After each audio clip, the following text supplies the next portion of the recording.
கொண்ட மலர்கள் மலர்ந்தது எனக்கு மதுரசம் அருந்தட்டுமா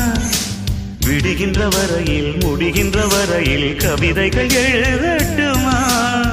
முத்தம் என்ற கடலில் முத்து குளிப்போமா அழகு அழகு ஓ நீ நடந்தால் நடையழகு அழகு நெருங்கி வரும் இடையழகு அழகு